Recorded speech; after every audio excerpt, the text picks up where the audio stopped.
Hola, buenas noches. ¿Qué tal? Buenas noches. Bienvenidos. Perdón por la tardanza ahí un poquito. Tuvimos algunos problemas técnicos, pero ya estamos listos para empezar. El día de hoy, digo, para ya no retrasar más la sesión, el día de hoy vamos a presentar al doctor Andrés Sánchez, doctor Andrés Sánchez González, quien es médico otorrinolaringólogo, neurotólogo y bueno, él fue jefe del área de otorrinolaringología en el hospital ICEMIM Tlanepantla. Y bueno, pues bienvenido, doctor. Su currículum es muy extenso, pero eh, lo vamos a abreviar en eso. Muchas gracias, doctora. Buenas noches a todos. Gracias por la invitación. De veras es un honor estar nuevamente con ustedes en el Colegio de Jalisco. Ya he tenido la oportunidad en alguna ocasión y siempre es muy grato y agradable compartir con ustedes. Muchas gracias, doctor. Adelante.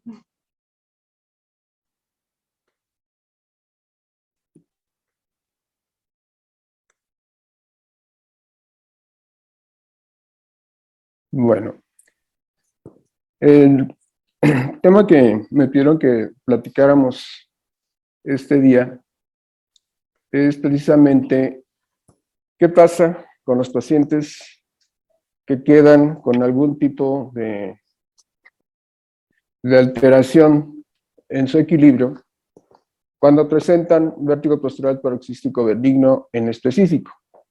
Sabemos que el vértigo sigue siendo un reto, tanto para el médico como para el paciente, más que otra cosa, por el impacto que va a provocarle en su calidad de vida. Eso es lo que en un momento dado le interesa al paciente, poder tener una buena calidad de vida. Sabemos que si no hay una integración de la información como debe darse específicamente de periferia hacia lo que es a nivel central con un buen procesamiento, pues lógicamente vamos a tener este tipo de cosas que nos van a generar que no exista un equilibrio adecuado. Vamos a ver brevemente algunos puntos, porque desde el punto de vista epidemiológico, lo que es vértigo y los trastornos del equilibrio en general constituyen para muchos lugares, principalmente Estados Unidos y en algunas otras naciones, un problema de salud pública. Hay un porcentaje muy alto de personas que buscan atención médica por este trastorno. Se calcula un promedio de 7 millones de personas que puede corresponder a un 20 o 30% de la población en general que va a presentar este tipo de cuadros. En nuestro país, aunque a veces no contamos con toda la información, hay un promedio de 1 millón de personas que van a tener este síntoma, porque recordemos que vértigo no es una enfermedad, es un síntoma. Y se va a presentar más en mujeres y en pacientes mayores de 60 años, aunque hay una edad promedio de inicio, promedio 49.4 años de edad, y 2 de cada 10 mayores de 60 lo van a presentar. Sin embargo, se ha visto que un porcentaje pues, importante, que estamos hablando de un 20%, entre los 18 y los 65 años, en alguna ocasión han presentado alguno de estos problemas de desequilibrio. Y como decíamos, el vértigo posicional paroxístico benigno, pues es el más frecuente de los vértigos periféricos. Su prevalencia es de casi un 20%, sobre todo cuando hablamos de personas de la tercera edad. Recordemos que son crisis precipitadas por movimientos de la cabeza y va en relación al desplazamiento de los otolitos dentro de lo que es el aparato vestibular. Si bien representa la afección vestibular más extendida en el adulto, se ha visto que hay una prevalencia anual del 10.7 al 64 por cada 100,000 personas a nivel global. Entonces, una prevalencia de toda la vida es del 2.4%, o sea, siempre vamos a tener presente a alguien con alguno de estos problemas. Y según las referencias, aproximadamente 1 de cada 3 pacientes que van por esta situación de desequilibrio padecen un vértigo postural paroxístico benigno. El postural es vértigo posicional porque subyace una fisiopatología que se estableció en el transcurso del siglo pasado. Hoy en día ya es objeto de un consenso internacional. Se limita o se habla de que es una litiasis que está situada en los conductos semicirculares. Esto va por sobre todo porque son restos de origen otolítico que están más o menos aglomerados y que están adheridos, movilizándose en los líquidos endolinfáticos, vale efecto de la gravedad, lo que se considera que es una amalgama. De este modo, la definición nos habla de que es un vértigo posicional y está en relación con la orientación de la cabeza con respecto a la gravedad. Y es un vértigo paroxístico puesto que aparece en una forma de crisis. El carácter benigno fue reconocido en primer lugar por Dix y Holtijk en el año de 1952, y ellos se basaron en un estudio de 100 casos en los cuales la evolución del padecimiento no mostró ningún tipo de dolencia, vamos a llamarle de esa manera, que afectara lo que es el pronóstico vital. Entonces, el diagnóstico de benignidad se basa únicamente en la coherencia para un conducto semicircular que está dado entre el nistagmo que está originado por una maniobra de provocación y el nistagmo liberador de la maniobra terapéutica. Hay que tomar en cuenta que carácter benigno no significa discapacidad leve, ya que hay pacientes que sí quedan, vamos a llamarle invalidados, y a menudo esto tarda un buen rato para que se puedan sentir en mejores condiciones. Se acepta en general que la alteración del conducto posterior es el que representa hasta un 95% de los casos. El horizontal anda en un 5 a 10% y el superior el 1%. Pero también tenemos formas múltiples y formas limítrofes que van a sumar el resto. El vértigo del conducto posterior se presenta a cualquier edad. En infancia es excepcional. La edad media va de 50 a 70 años, aunque su prevalencia se incrementa en personas de edad avanzada. Sí afecta en el doble a las mujeres en comparación al sexo masculino, y se ha querido observar que hay una preponderancia, sobre todo en esa etapa tan difícil de la mujer, que es la menopausia. La característica es un vértigo intenso, breve, pero que sí es invalidante, provocado por el hecho de levantar la cabeza, bajarla, acostarse e incluso girarse en la cama. Muchas ocasiones tenemos que hacer una exploración sistemática en un paciente que se queja de vértigo y que muchas ocasiones acude por una pseudoebriedad y trastornos del equilibrio.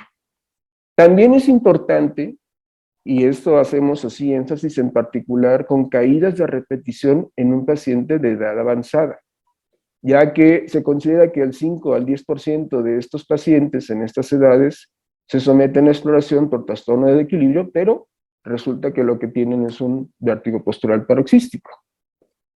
En el conducto horizontal, el 15% de los casos no se corresponden con la teoría. Y llevan a veces a reflexionar de que puede existir otra etiopatogenia. Por lo tanto, sí es conveniente tener diligencia para que podamos observar qué es lo que está presentando el paciente. En específico, vamos a encontrar el balanceo en decúbito. Esta maniobra va a provocar un nistagmo horizontal puro que va a cambiar de sentido con el lado del balanceo. Entonces resulta que tenemos dos opciones: la canalolitiasis, en la cual la litiasis es móvil en conductos membranosos, y la cúpulolitiasis, en la cual la litiasis se aprecia en lo que es la cúpula. Pero también tenemos los vértigos posturales paroxísticos benignos múltiples. La litiasis se puede sentar en varios conductos al mismo tiempo, ya sea en un solo lado o bien en ambos. Aunque las causas más frecuentes de estos son los traumatismos craneales, y ustedes pueden ver estudios al respecto. De hecho, miembros del colegio, como el doctor Alejandro Pérez Cisneros, tienen un estudio muy interesante, una casuística que reunieron en su hospital, donde encontraron esta relación del traumatismo craneoencefálico con la presentación del vértigo paroxístico benigno. Y clínicamente, estos nistagmos son complejos y difíciles de analizar, pero son posibles todas las combinaciones. Ahora, hay canalolitiasis dobles ipsilaterales, hay canalolitiasis dobles de conductos posteriores. También existe un pseudo vértigo paroxístico benigno. Son vértigos posicionales que si observamos los nistagmos a simple vista, sí simulan un BPPV. Sin embargo, cuando se registra en una videonistagmografía, el nistagmus provocado por la maniobra de Dix-Holpay tienen una dinámica semejante al BPPV.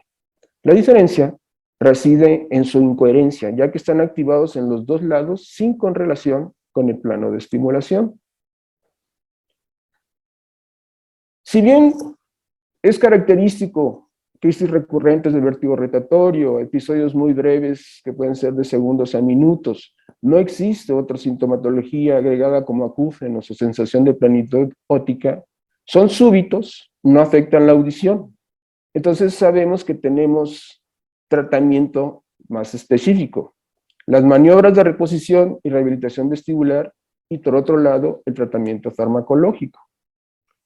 Todos conocemos las diferentes maniobras que hay hoy en día, desde la maniobra de Epley, las primeras que salieron como la liberadora de Semont.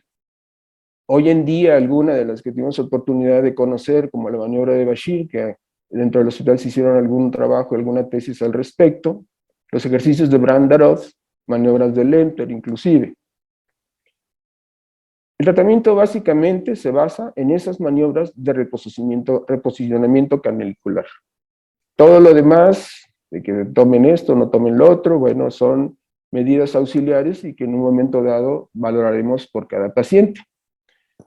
Sin embargo, nos encontramos que a pesar de la alta tasa de éxito de estas maniobras, vamos a tener pacientes que van a llegar y dicen, oigan, todavía tengo algo de inestabilidad. Entonces, informan una sensación inespecífica, que puede ser inestabilidad, puede ser sensación de aturdimiento, puede existir una desorientación, puede existir lo que los americanos llaman nebulosidad, o bien somnolencia, que a final de cuentas es lo que ellos consideran como un mareo residual o vértigo residual. Esta sintomatología, después de la resolución del vértigo postural paroxístico, se describe de forma variable entre los pacientes. Algunos también se quejan de náusea y vómito. Hay estudios que reportan una asociación en la cual hay una condición de estrés del paciente afectado y también puede tener una relación importante con la duración del vértigo postural paroxístico y el número de recurrencias. Algunos estudios informan que la incidencia de vértigo residual va de 29.6 hasta el 61%. La duración pues, puede ser muy variable. Puede ser de unas pocas semanas o puede llevarnos meses. Hay diferentes opiniones, criterios y obviamente lo que cada estudio va ofreciendo. Hay autores que reportan que la duración de los síntomas es de promedio de 6 a 20 días cuando son residuales. Sin embargo, algunos pacientes se recuperan más tarde que otros y algunos todavía pueden tener sintomatología después de 1 o 2 meses. Un vértigo residual podría causar nerviosismo, puede causar sensación de pánico, obviamente puede darnos insomnio, entonces esto afecta en una forma muy importante y seriamente lo que es la calidad de vida de los pacientes, que es lo que hablábamos al principio, que es el mayor reto que tiene el paciente. Los vértigos residuales o mareos residuales pueden aumentar el riesgo de caídas, esto sobre todo en pacientes de edad avanzada. Entonces, la prevalencia global va del 31 al 61%, dependiendo del lugar. Y la duración es de unos pocos días hasta varias semanas. Hay controversia sobre lo que es la causa real de este vértigo residual.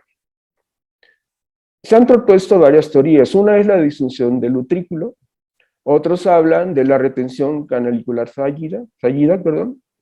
Hay quien habla de una adaptación central incompleta a pesar que se hizo una maniobra de reposición exitosa.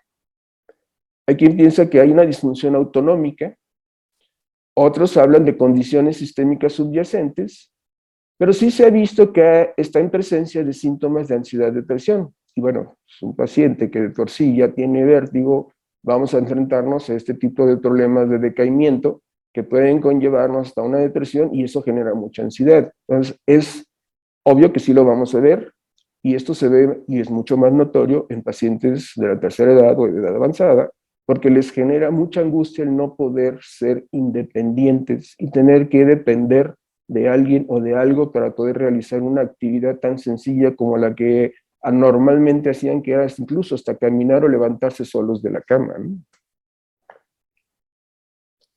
Dentro de esas teorías, hablan sobre lo que son restos de otoconia en el canal semicircular. Ya habíamos mencionado la adaptación incompleta del sistema nervioso central o la disfunción del sistema nervioso simpático. Pero sobre todo, volvemos a hacer énfasis en la ansiedad después de tener un cuadro agudo. Lo que se ha conocido como la causa más evidente son trastornos del órgano otolítico. La mayoría de los ataques del vértigo postural no tienen un factor desencadenante conocido. La prevalencia es alta en mujeres y sobre todo en personas mayores. Weibert y colaboradores sugirieron la asociación entre el vértigo postural y la osteopenia.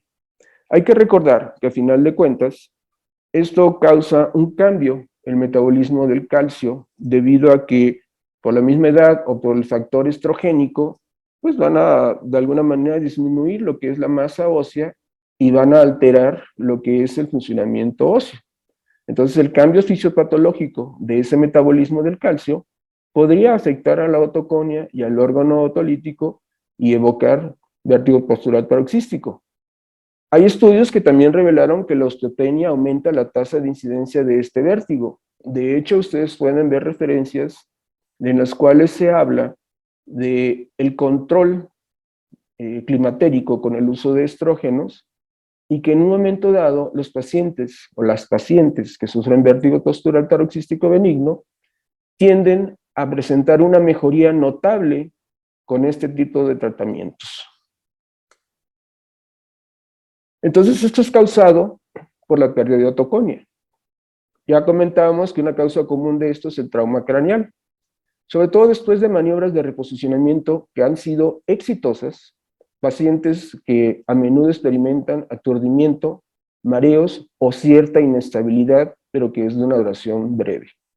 Entonces, la pérdida de otoconia es una causa importante de vértigo residual, particularmente cuando es de larga duración.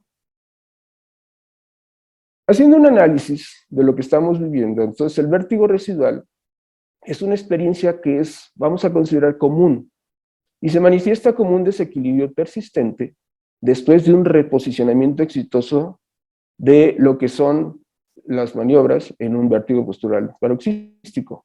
Estos síntomas pueden afectar la calidad de vida. ¿Por qué? Porque van a impedir que se realicen las actividades diarias, ya sea una actividad coloquial, lo que uno acostumbra, levantarse, caminar, ir al baño, etcétera, o bien desarrollar algún otro tipo de actividad, incluyendo la laboral. Y esto nos conlleva a un riesgo más grande. La disminución de ese control postural va a favorecer que haya más caídas y obviamente eso también nos lleva a trastornos desde el punto de vista psicológico. Aunque se han postulado muchas hipótesis, el origen de esta alteración aún no es claro. Y también se han propuesto varios medicamentos para poder abordar estos síntomas. La molécula que más se ha utilizado, y eso lo vemos en las referencias y en los tratamientos, para abordar lo que es vértigo residual, es el diclorhidrato de beta-histina. Anteriormente, ustedes pueden ver, hace 11 años, estos autores chinos encontraron que los medicamentos ansiolíticos son de gran ayuda a los pacientes con vértigo postural, y ya lo comentábamos. Uno de los problemas que presentan estos pacientes es precisamente ansiedad y depresión. Eso favorece que tengan un regreso a su vida diaria más rápida y es más cómodo después de las maniobras de reposición. Incluso se hace mucho hincapié en que las maniobras de reposición se tienen que estar haciendo en una forma recurrente. El año pasado se encontró esta relación entre la vitamina D y el vértigo residual. Sabemos que la vitamina D regula el metabolismo del calcio y el fosfato y ayuda a mantener la función de lo que es el órgano otolítico. Se han sugerido varias teorías para explicar lo que es la causa del vértigo residual y obviamente que el trastorno del órgano otolítico es la causa más evidente. Este estudio tuvo como objeto investigar la asociación entre los niveles sóricos de vitamina D y la aparición de vértigo residual después de un tratamiento exitoso del BPPV. La conclusión a la que llegaron los autores fue que los niveles bajos de 25-UHD, que es la vitamina D, se asocian con el desarrollo de vértigo residual posterior a un tratamiento exitoso de este vértigo postural. Posteriormente, también el año pasado, estos autores encontraron algo muy interesante después de estas maniobras de reposición. Se observó una diferencia significativa en la incidencia de vértigo residual considerando la edad de los pacientes. De los que no tuvieron recaída, 46, el 71%, recuperaron actividades diarias dinámicas regulares, lo que hacen todos los días después de su tratamiento. Un 19% informaron inestabilidad residual, mientras que 12 de los 18 que no reanudaron la actividad diaria informaron síntomas residuales. Entonces la conclusión a la que se llega es que no importa la edad, el reanudar las actividades físicas diarias en forma regular sí se asocia con disminución de vértigo residual. En 2018, esta revisión hablaban de lo que es el uso de la betahistina más lo que es la terapia conductual cognitiva. Los resultados demostraron que si se adiciona esta terapia junto con la betahistina en dosis bajas, los resultados son similares a si usamos betahistina en dosis altas en tratamiento de vértigo residual. Entonces la betahistina en dosis bajas más la terapia conductual mostró algunas ventajas cuando se utiliza en dosis altas para aliviar síntomas depresivos y de ansiedad, aunque siempre, como todos los estudios, se sugiere la exploración más a fondo. Ahora, un estudio para evaluar los efectos aditivos de la betahistina, son de adición, no de adicción, sobre la maniobra de Epley en el tratamiento de pacientes con vértigo postural paroxístico benigno posterior. La conclusión a la que llegaron, estos son autores de India, la terapia con betahistina más la maniobra de Epley resulta en un mejor control de los síntomas y es más efectiva que cuando se usa la maniobra sola en el tratamiento de este tipo de pacientes.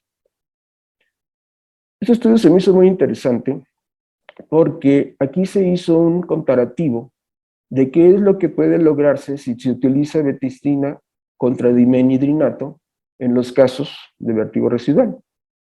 El objetivo era comparar esos efectos en la resolución del vértigo en pacientes con BPPV después de maniobra de Epley exitosa. O sea, aquí fue muy específico que nada más usaron maniobra de Epley. La conclusión también llama la atención, porque analizando lo que ellos obtuvieron, se mostró que el uso de betahistina tuvo mayor efecto en la mejora de los síntomas de vértigo residual. Insisto, todos van a recomendar que se hagan estudios futuros que utilicen indicadores objetivos de este tipo de vértigo.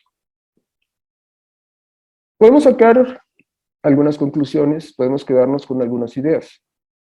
Se han desarrollado diversos tratamientos para tratar el vértigo residual, sobre todo cuando se ha utilizado una maniobra de reposición canalicular exitosa en los casos de vértigo postural paroxístico benigno. Young y colaboradores relataron que los ansiolíticos podrían reducir eficazmente el mareo residual. Ya lo vimos hace poco de cómo en 2012 ya había estudios al respecto.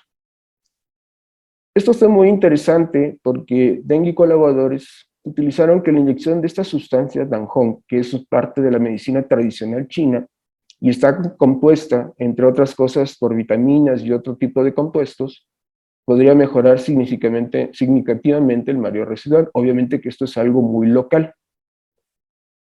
Ge y otros, también en China, encontraron que la betahistina podría acortar efectivamente la duración de este vértigo residual. Y otros estudios de estas mismas gentes que han estado estudiándolo constantemente informan que comparando betahistina en dosis bajas, 18 miligramos al día, con betahistina en dosis altas, 36 miligramos al día, podría producir una mejor eficiencia en el tratamiento de los mareos residuales. En los casos del BPPV, la betahistina se usa para tratar cuando estamos con síntomas residuales después de una maniobra exitosa en los casos de otolitiasis y para reducir la gravedad del vértigo durante las maniobras de reposicionamiento. Y en estos casos y otros de tipo de vértigo periférico, varios colegas nuestros, amigos, como el doctor Ramos Alcocer, la betistina ha mostrado eficacia principalmente como un coadyuvante de la compensación vestibular, que esto es básico para que el paciente tenga una mejoría completa.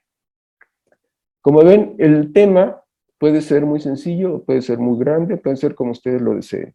Lo importante es que tenemos luz para todo este tipo de gentes y no solamente nos basamos en una maniobra de reposición, sino que tenemos otros tipos de opciones. Nada más me queda invitarlos al próximo curso de actualización en vértigo que se llevará a cabo con el patrocinio de la Federación Mexicana de Otorrinolaringología y Cirugía de Cabeza y Cuello, que tendrá lugar en Querétaro y que nos dará mucho gusto poder compartir con ustedes toda esta temática en general. Si tienen alguna pregunta, alguna duda, estoy a sus órdenes. Muchas gracias por su atención. Muchas gracias, doctor Andrés.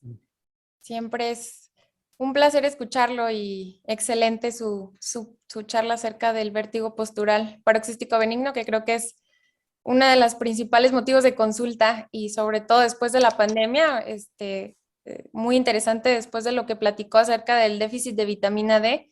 Y digo, ahora con la pandemia que estuvimos tanto tiempo encerrados, creo que hemos estado viendo bastantes pacientes precisamente con este tipo de patologías. No sé si hay alguna pregunta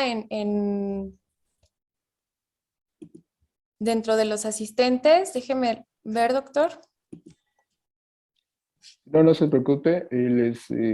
Si a alguien le interesa alguna de las referencias, si quieren conocer un poco más de todo esto, con mucho gusto les puedo dejar mi correo para que lo puedan tener a la mano y puedo compartirlos porque sí es muy interesante.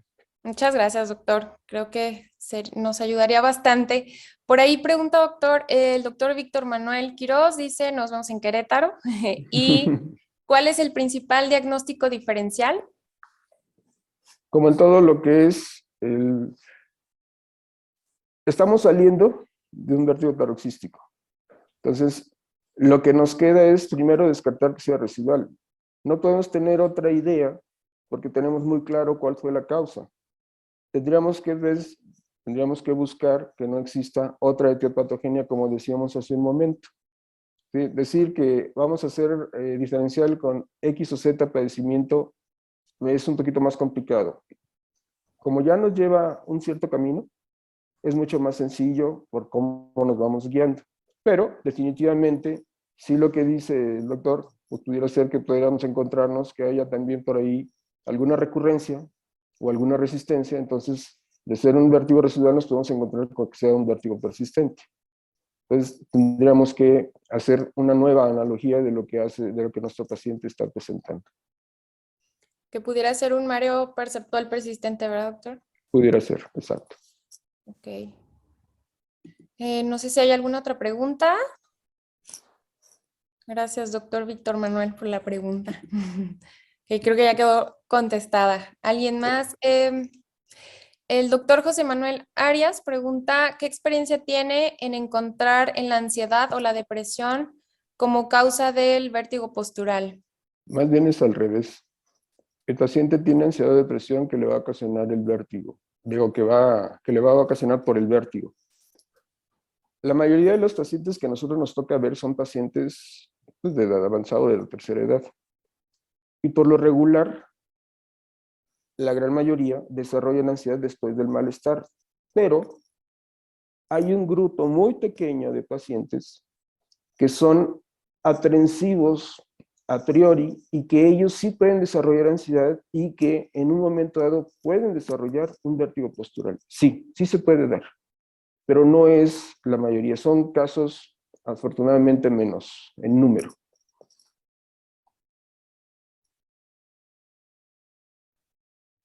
Muchas gracias, doctor.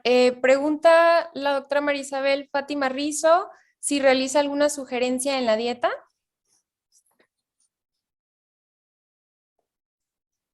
Insisto, como la mayoría de los pacientes que nos toca ver a nosotros es pacientes ya mayores, tenemos que ver qué otro padecimiento pudieran tener o acarrear. Y dependiendo de eso, las medidas que tenemos que considerar. ya sea limitaciones a la dieta, irritantes, café, tabaco, alcohol, en ocasiones sal, dependiendo de qué sea. Hay estudios que hablan de que la influencia que tiene el tipo de alimentación en los pacientes sí es importante. Entonces, sí hay que darles algunos cuidados en este aspecto, y sobre todo, insisto, porque no solamente estamos viendo el vértigo postural, sino estamos viendo todo lo que conlleva a cada paciente en particular. ¿De acuerdo? Excelente, doctor. Gracias. Pregunta la doctora Yolanda Sagún si tiene experiencia con amitriptilina y el vértigo residual o persistente. Como tal, no. Sí he visto que lo están manejando la amitriptilina en algunos casos, sobre todo en pacientes de la tercera edad que ya han tenido algún problema de inestabilidad en general y que se los dan para poderlos controlar. Hace poco, hace 2 semanas, me tocó ver un caso al respecto, que por cierto le costaba mucho trabajo ya encontrar el medicamento, y que para esa persona sí era muy indispensable y le estaba ayudando bastante. Sí, parece que ya hay por ahí un déficit de amitriptilina al anapsique, si no me equivoco. Chanapsique, Sí, pero eso ya ¿verdad? sabe por qué las causas, ¿no? Cerraron la empresa por cuestiones que aquí no tiene el caso comentar. Exactamente. Entonces ya no la están encontrando, los pacientes les está costando trabajo. Exacto. Eh, no sé si hay alguna otra pregunta. El doctor Daniel Porras nos dice que en enero y febrero tiene mayor incidencia de vértigo postural y principalmente en pacientes jóvenes. Nos está comentando, digo como un Como un comentario. dato, es un dato interesante, hay que Sí, ver cuál sería la relación. exactamente. Habría que buscar qué es lo que... Sí, porque ahorita algo que usted comentó, doctora, y es muy cierto, a raíz de la pandemia se han incrementado mucho los problemas de inestabilidad y desequilibrio, aunque no todos son vértigos posturales. Sí hemos encontrado también un incremento, sobre todo en esos vértigos de origen cervical, por tensiones musculares, y, y eso se está dando en gente joven. Principalmente ahora con el home office se ha incrementado de una forma espantosa. Y eso ha generado mucha tensión a las personas y a los jóvenes con el tipo de trabajo les convenía más hacerlo presencial, porque desde que están en línea están sufriendo de muchas cosas, aparte de que los exprimen enormemente y en vez de tener un horario fijo, están a disposición de cuando se les antoja, ¿no? Entonces, todo eso sí coadyuva a que el paciente empiece a sentir todo este tipo de cosas. Exactamente. Creo que también el hecho de que hayan surgido tantas enfermedades mentales precisamente con la pandemia, que estuvimos tanto tiempo encerrados, creo que también ha aumentado el índice de este tipo de padecimientos. Doctor, pregunta el doctor José Flores, ¿el uso de melatonina en vértigo residual? No existe ningún tipo de experiencia, no hay ninguna referencia al respecto. La melatonina se sigue utilizando más bien para inducir el sueño y ahora también por ahí hubo algún artículo que sacaron queriendo inducir el uso de melatonina para COVID, que tampoco hemos tenido mayor resultado después de todo ello, ¿no? Ok. El doctor Martín Paredes pregunta, ¿en el vértigo residual es necesario realizar algún estudio por imagen? No necesariamente, insisto, como es muy claro que se presenta después de las maniobras de reposicionamiento, si el paciente se vuelve a intentar y hemos visto cómo combinar esas maniobras con algún medicamento va mejorando, no tendremos ya mayor necesidad de investigación. Sin embargo, si vemos que el paciente es reticente, no está respondiendo, entonces sí tendremos que buscar, como decía el doctor Quiroz, cuál es la causa, hacer un diagnóstico diferencial. Ok, muchas gracias, doctor. Eh, no sé si hay alguna otra pregunta. Pregunta la doctora María Isabel Fátima. ¿Realiza cuantificación de vitamina D en sus pacientes con BPPV residual?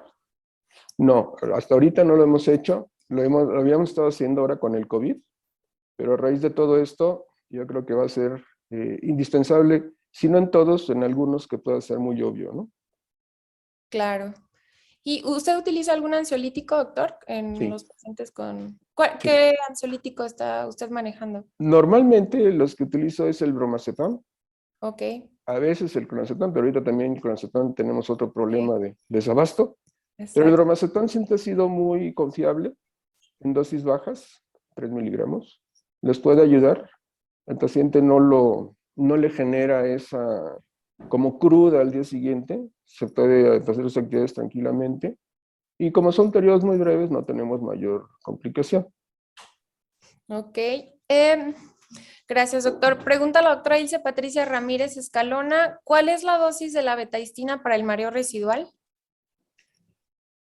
Hay estudios que nos hablaban de dosis hasta de 36 miligramos. La realidad es que ahorita estamos utilizando 48 miligramos al día. Son 24 por toma y se va variando dependiendo del tiempo. Si ustedes ven todas las referencias, hablan de que son 3 meses de tratamiento.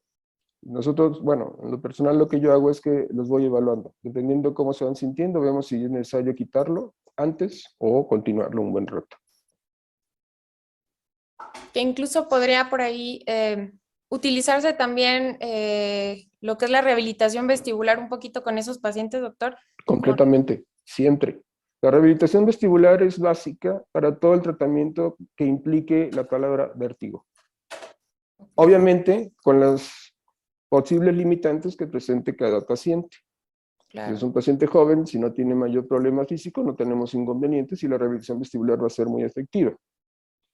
En los pacientes de edad avanzada, entonces tendremos que ver cuáles son las limitantes desde el punto de vista físico, porque no siempre la rehabilitación se puede llevar a cabo en todos ellos, ni todas las mismas maniobras se pueden realizar. Una claro. maniobra incluso de reposicionamiento no la puedo hacer en un paciente que tiene un problema cervical.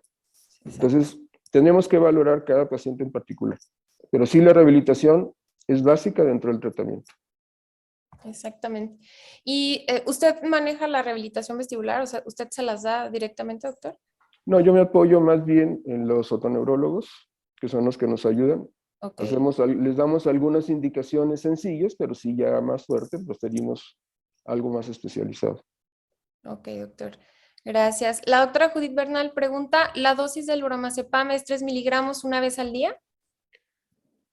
Yo hay ocasiones que la uso cada 12 horas, en la mañana y en la noche, dependiendo de qué tan ansioso esté el paciente, dependiendo qué actividad tenga que desarrollar, para que no le afecte también en su vida diaria.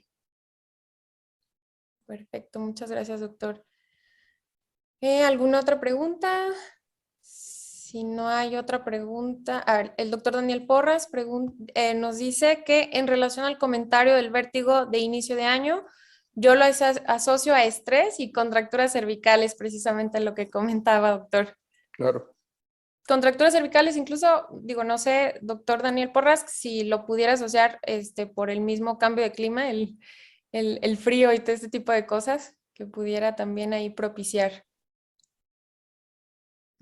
Puede ser, sí puede ser, porque aunque nuestros inviernos son muy breves, Sí, este año en particular fue un poquito más fuerte que en otras ocasiones.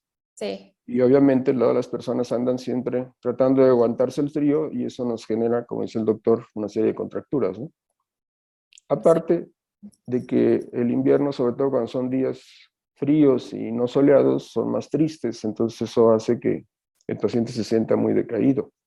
O sea, son varias las condiciones que pueden influir ahí.